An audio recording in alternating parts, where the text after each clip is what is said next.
السلام علیکم مفتی صاحب. وعلیکم السلام.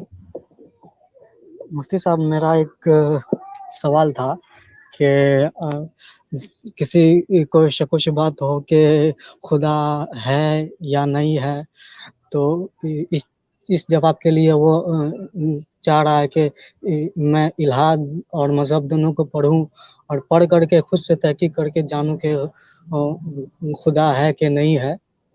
تو تو اس میں تو بڑا لمبا پیریڈ چل جائے گا. اس شک و شبہات کو دور کرنے کے لیے لوگوں سے میں نے سنا ہے کہ 5 سال 10 سال 20 سال لوگوں کو لگ جاتے ہیں شک و شبہات دور کرنے کے لیے. سر اسی دوران اگر کسی کی موت واقع ہو جاتی ہے تو پھر کیا ہوگا اس کا سر؟ دیکھیں بھائی، اگر اللہ تعالیٰ کے وجود اور اس کی وحدانیت اور رسالت جو بنیادی ہیں، فنڈامنٹلز ہیں ایمان کے، اگر اس میں کسی کو شک و شبہ ہے اور اسی شک کی حالت میں وہ مر جاتا ہے تو اس کا ٹھکانہ جہنم ہے، اس لیے کہ وہ حالت کفر میں مرا ہے. ایمان نام ہے یقین کا، کہ آپ کسی چیز کے اوپر یقین رکھیں، اور یقین اور شک دونوں ایک ساتھ جمع نہیں ہو سکتے. تو اگر آپ کو ان بنیادی باتوں میں شک ہے اور اس حالت میں موت آتی ہے تو اس کا مطلب یہ ہے کہ بغیر ایمان کے موت آئی ہے، اور بغیر ایمان کے خاتمہ اگر ہو تو انسان کا ٹھکانہ جہنم ہوگا، جنت نہیں. ہاں، اگر اس کے علاوہ مثلا کسی چیز کے، مثلا کوئی حدیث ہے یا قرآن کی کوئی آیت ہے، اس کی سمجھ میں کسی کو شک ہے کہ یار قرآن کی آیت جو ہے سمجھ میں نہیں آ رہی ہے، آیت کے اوپر شک نہیں ہے، آیت کی جو انڈرسٹینڈنگ ہے اس کے اوپر شک ہے، اور وہ تحقیق کر رہا ہے، تحقیق کر کے کسی نتیجے پر نہیں پہنچا اور اس حالت میں اس کا انتقال ہو گیا، تو اس کا خاتمہ ایمان پر ہوا ہے. جو بنیادی چیزیں 7 مؤمن بھی ہیں، 7 چیزیں ہیں کہ جن کے اوپر ایمان لانا ضروری ہے، اس پر اس کا ایمان ہے. باقی چیزوں کے اوپر وہ تحقیق کرتے ہوئے مرا ہے تو امید ہے کہ اللہ تعالیٰ اس کو جنت میں داخل کرے گا. پھر اس کے ساتھ ظلم نہیں ہو گیا؟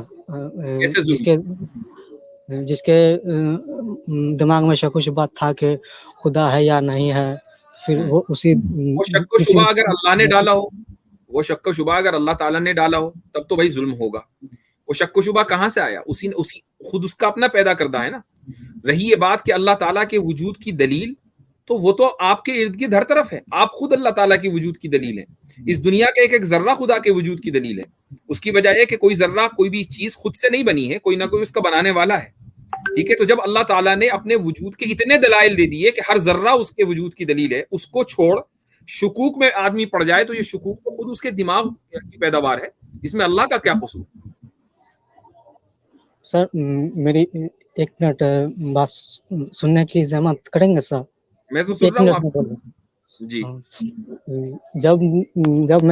جب ہم اس کائنات کو دیکھتے ہیں اور انسان کے جسموں کو دیکھتے ہیں، اتنا زبردست ٹائپ کا بنا ہوا ہے، اور ایک وقت تھا جب اس کا وجود نہیں تھا، ابھی یہ وجود رکھتی ہے، تو منطق کو تو اپیل کرتی ہے کہ اس کا کوئی کریٹر ہوگا، بٹ اس کے خلاف بھی فلسفی ہے نا سر.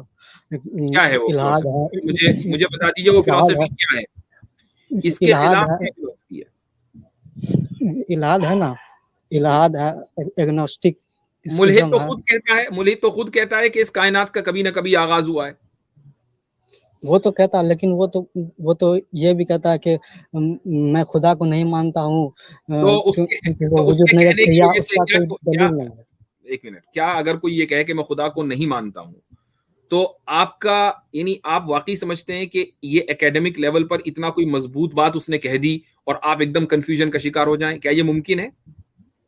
بھائی اگر سامنے والا کہہ رہا ہے میں خدا کو نہیں مانتا تو وہ اس کی عقل کا قصور ہے، یا پھر دلیل دے، ایسی سالڈ دلیل دے خدا کے نہ ہونے پر کہ ہم لاجواب ہو جائیں. آج تک ایک دلیل تو دی نہیں کسی ملحد نے.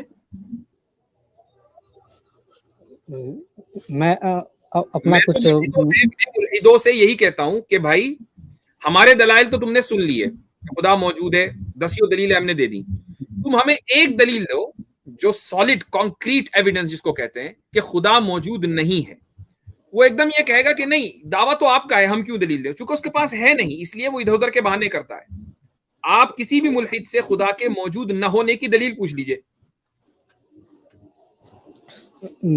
میں یہ سوچ رہا ہوں کہ جیسے جو گاڈ کو مانتا ہے تو اس کو لگتا ہے کہ اس کو لگتا ہے کہ اس کائنات کوئی کریٹر ہے، تو جو ملحد ہے سر اس کو کیوں نہیں لگتا ہے کہ اس کائنات کا کوئی کریٹر ہونا چاہیے یا اس کا ثبوت نہیں ہے؟ میں یہ کیا آپ چاہتا کو ہوں لگتا ہے کہ پانچوں انگلیاں برابر ہوتی ہیں؟ سو تو نہیں ہے. نہیں ہے. اسی طریقے سے ہر انسان کی عقل بھی ایک جیسی نہیں ہوتی. کچھ لوگ لو آئی کیو لیول کے ہوتے ہیں, کچھ ہائی آئی کیو لیول کے ہوتے ہیں. کچھ لوگوں کی عقل جو ہے عقل کی جگہ خناس ہوتا ہے. تو یہ جو ملحد ہیں تو وہ دراصل اپنی عقل کو صحیح طریقے سے استعمال کرنے کی کیپیسٹی اور کیپیبلٹی کو کھو چکے ہیں, اور یہی وجہ ہے کہ ان کی فطرت جو ہے وہ اس طریقے سے ختم ہو چکی اور ڈسٹورٹ ہو چکی ہے کہ صحیح اور کامن سینسیکل باتیں بھی ان کو سمجھ میں نہیں آتی. تو اس میں اللہ کا قصور ہے. لیکن ملحد سے بھی ہم سنے ہیں سر, وہ کہتے ہیں کہ جو گاڈ کو مانتا ہے نا اس کے پاس عقل نہیں ہے, وہ سوچتا ہی نہیں ہے. جیسے آپ اچھا, تو یعنی آپ یہ دیکھیں, چلے میں سمپل آپ سے بات کرتا ہوں. جو گاڈ کو مانتا ہے اس کے پاس عقل نہیں ہے, یہ ملحد کا دعویٰ ہے. اس بے عقلی کے باوجود گاڈ کو, خدا کو ماننے والے نے دلیلوں کا انبار لگا دیا خدا کے وجود پر. ٹھیک ہے, انبار لگا دیا, اتنی دلیلیں ہیں. جو خدا کو نہیں مانتا وہ ان کے مطابق عقل مند ہے. اس عقل کے باوجود ایک بھی دلیل نہیں دی. تو بھائی عقل مند کون ہوا پھر؟ جو دلیل دے گا, دینے والا ہے وہ عقل مند ہے, یا جو بغیر دلیل کے بات کر رہا ہے وہ عقل مند ہے؟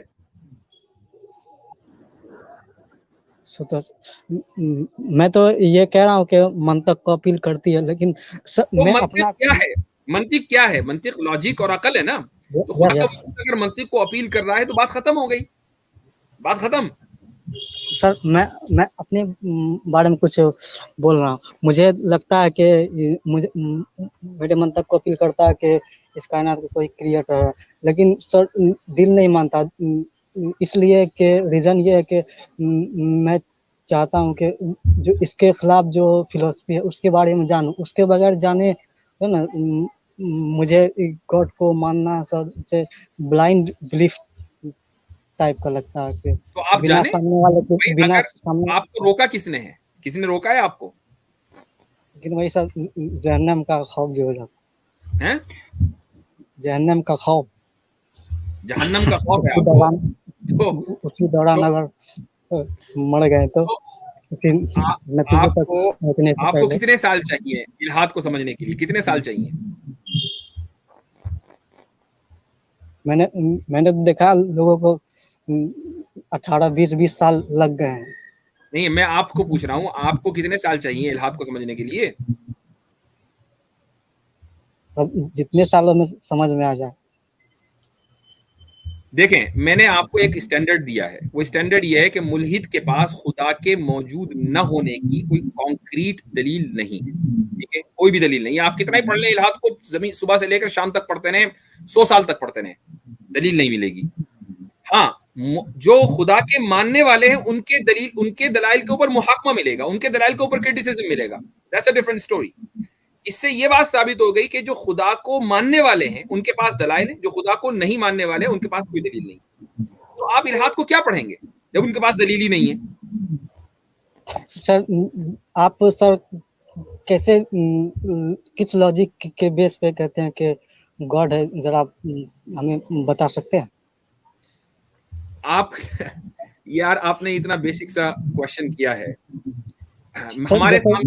ہمارے سامنے سمپل کامن سینسیکل آرگیومنٹ ہے. آرگیومنٹ کیا؟ میں نے ابھی شروع میں اس کی طرف اشارہ بھی کیا کہ دنیا کی چھوٹی سے بڑی چیز اس کے پیچھے کوئی نہ کوئی سبب ہے, وہ خود سے خود وجود میں نہیں آئی ہے. ٹھیک ہے, تو کائنات جب خود سے خود وجود میں نہیں آئی ہے اور کوئی بھی چیز خود سے خود وجود میں نہیں آ سکتی ہے تو یقیناً اس کو کوئی موجود کرنے والا ہے. اسی موجود کرنے والے کو ہم خدا کہتے ہیں. اس میں کیا مسئلہ ہے؟ میرا مسئلہ یہاں پہ یہ ہے سر, جس لاجک آپ نے لگایا نا سر, تو ملحد بھی سر اس کے خلاف بھی آرگیومنٹ پیش کرتے ہیں نا. یہی بات وہ کیا آرگیومنٹ ہے؟ کیا کوئی ایسی چیز ہے ملحد کے پاس کہ وہ خود بخود وجود میں آ گئی ہو؟ کیا کوئی اس کی مثال ہے؟ یہ جو ملحد آپ کے پیچھے بول رہا ہے اس کو کہ خود آ کے آرگیومنٹ دے دے. جی جی جی, میرے پیچھے نہیں ہے, کوئی نہیں ہے. نہیں, وہ مذاق میں کہہ رہے, کچھ آوازیں آ رہی تھی, ڈونٹ مائنڈ. جی, میں سر 2-3 سال پہلے بہت